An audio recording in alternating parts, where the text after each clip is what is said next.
Olá, meu caro aluno. Seja bem-vindo a mais uma aula do Se Liga na Educação, a mais uma aula de Filosofia, Ciências Humanas e Sociais. Eu sou o professor Wendermir e hoje nós vamos continuar o nosso caminho na busca de encontrar a felicidade, de encontrar a verdade através da reflexão e através das pistas que os pensadores vão deixando ao longo da história. E hoje nós vamos trabalhar uma corrente que vai dar justamente toda a tonalidade para o princípio da modernidade, para o princípio da idade moderna. Então, hoje nós vamos conhecer o antropocentrismo. Antropos, homem, centrismo, centro. O homem vai ser o centro de toda a reflexão desse período. E aí nós vamos lembrar lá de René Descartes, com cogito ergo sum. Penso, logo existo. A partir do meu pensamento, a partir da minha percepção, eu vou definir a minha existência. Lembrando que depois do existencialismo, a existência vai preceder a essência.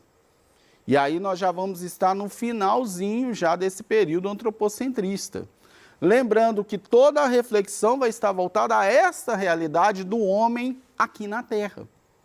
Então nós vamos sair lá da Idade Média, lá do eixo teocêntrico, teos, Deus, cêntrico, centro, onde Deus vai ser a resposta para todas as dúvidas humanas e vamos trazer para o homem este centro, para a realidade do homem, suas necessidades, suas capacidades, todo o seu ser, todo o seu pensamento como base dessa realidade.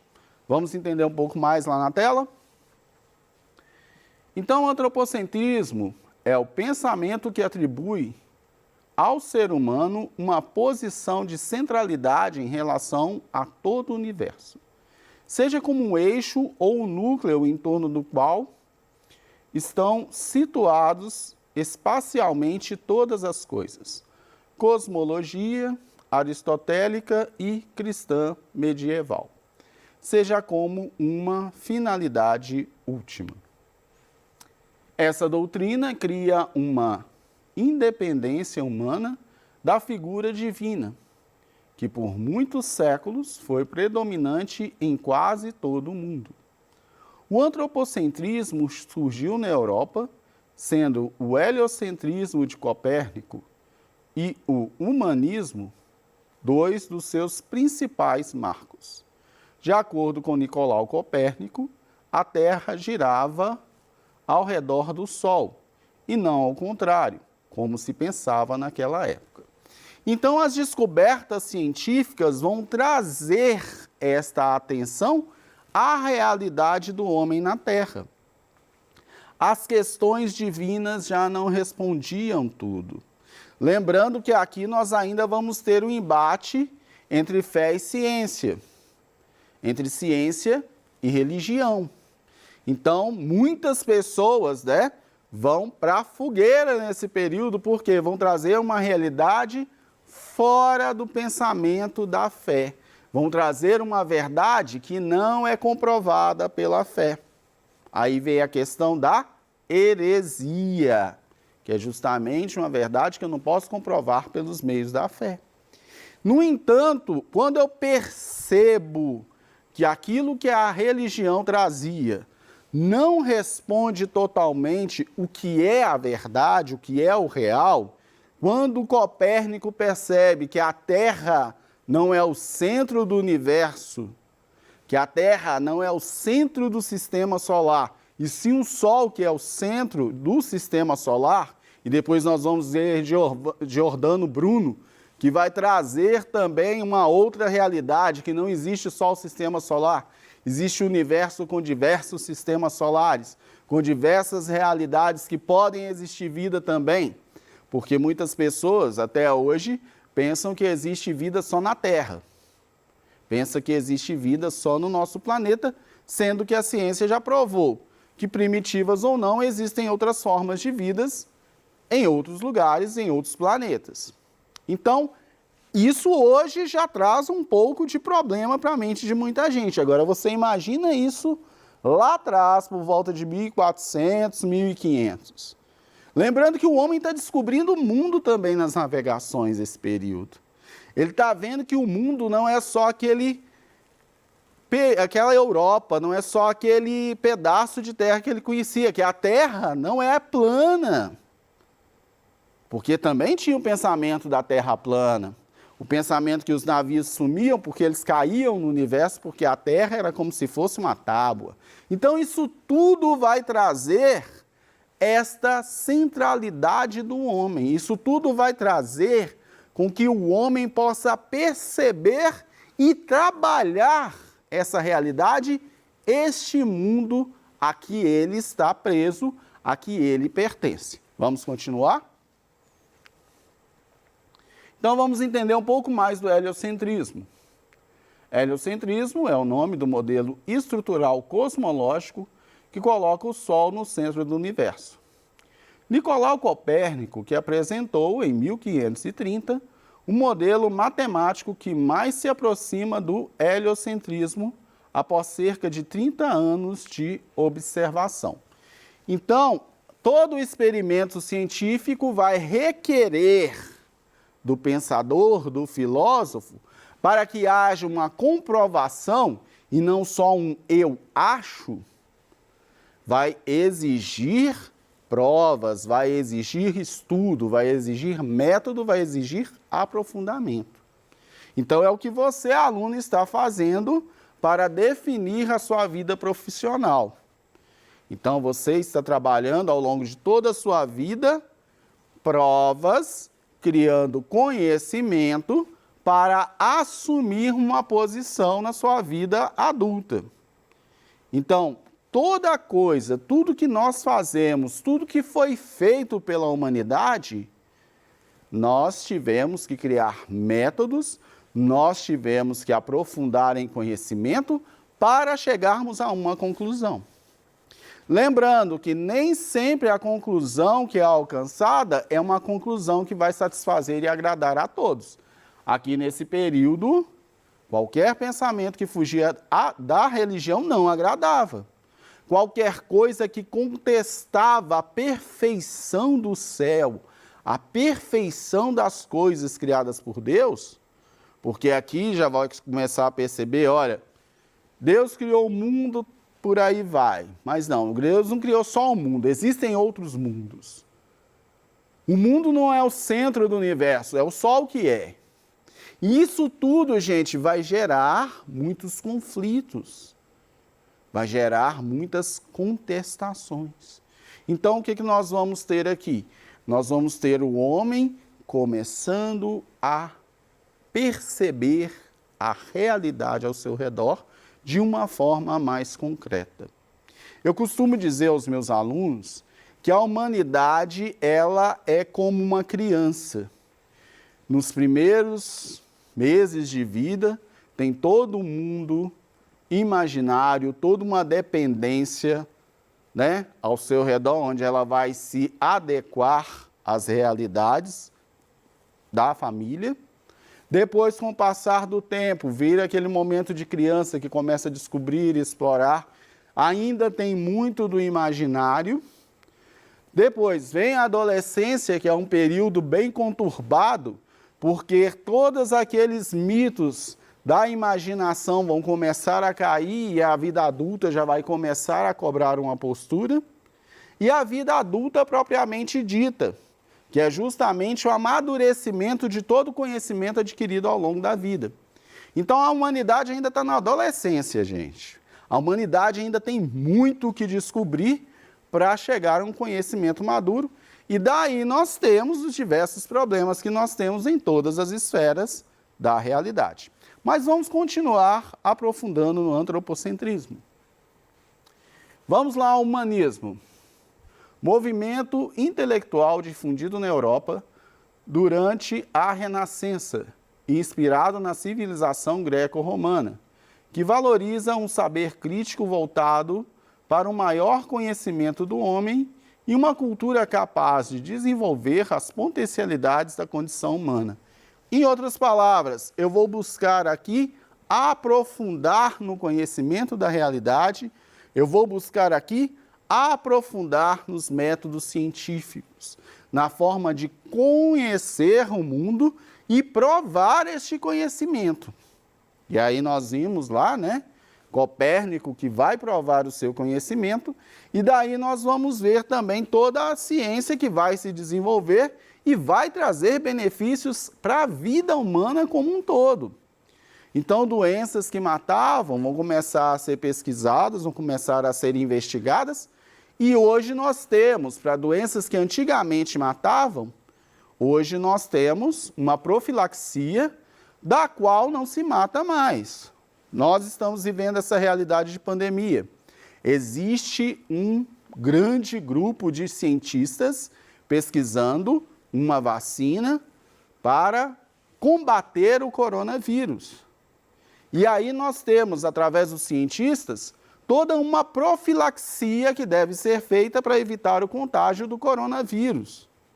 Então, mantenha-se em casa, utilize, né, as práticas de higiene, use álcool em gel e tantas outras coisas que vão nos orientar para a preservação e conservação da vida mediante o período de pandemia. Então, aquilo que matou lá no início, hoje já não mata tanto, se eu sigo os princípios da profilaxia, se eu sigo os princípios da autopreservação contra o coronavírus. E assim também era lá no início. Vão ser criadas formas de que a vida humana possa ir além de uma expectativa simples e além de uma expectativa primitiva destruída por doenças, né? Ou destruída também por outros fatores. Por exemplo, a evolução da engenharia. Então, hoje nós temos construções magníficas e extremamente seguras. Lá na Idade Média, às vezes as construções não eram bem calculadas e às vezes matavam muitas pessoas. Então, com a evolução da engenharia, com os estudos, os cálculos matemáticos e tantas outras coisas, nós vamos ter essa prevenção do ser humano. Então, a ciência que vai evoluir em todas as esferas da realidade humana. Vamos continuar? O humanismo teve como grande influência fatores sociais e econômicos. Com a formação de uma nova classe social, a burguesia, os comerciantes começaram a competir com os nobres e ganharam importância na sociedade. Vamos lembrar aqui do período feudal, vamos lembrar aqui dos servos ou vassalos, que vão trabalhar para os nobres, para os reis, porque os reis e os nobres, eles tinham a função divina de cuidar daqueles que não nasceram na nobreza, que não nasceram como reis. E aí nós lembramos lá de Montesquieu, nós lembramos do poder divino dos reis, nós lembramos do poder absolutista, nós lembramos dos reis déspotas, dos déspotas esclarecidos e de como massacravam o povo, de como o povo perdia, não tinha direitos além daqueles determinados pelos reis, pelos nobres. A burguesia, burgos, que vão ser as primeiras cidades, os servos vassalos que vão para as encruzilhadas dos feudos, lá começam a estabelecer um comércio de trocas que vai evoluindo. E aí, neste comércio de trocas, começa-se a perceber o valor do trabalho em si, que eu posso enriquecer pelo meu trabalho. Então, independente de acreditar ou não na graça de Deus, o meu trabalho vai fazer com que eu conquiste o que eu preciso.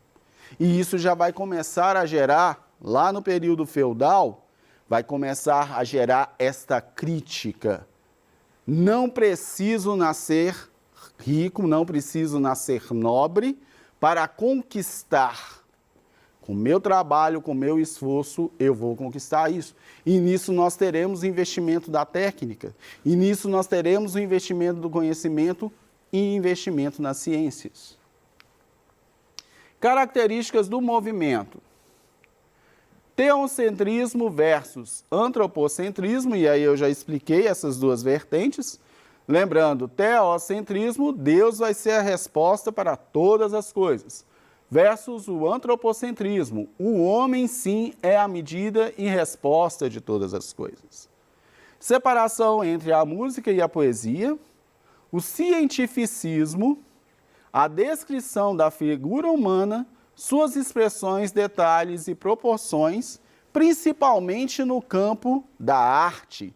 E aí nós vamos ter a belíssima pintura da Mona Lisa, que vai trazer todas as feições e todos os sentimentos humanos, que vai trabalhar o ser humano. Então eu vou deixar de trabalhar aquelas imagens, aqueles pensamentos do sagrado e vou começar a fotografar, vou começar a registrar a imagem do homem no mundo. Então, as características do movimento. Primeiro, a descoberta da natureza, dos campos, das florestas, das montanhas, considerados refúgios para as mágoas do amor.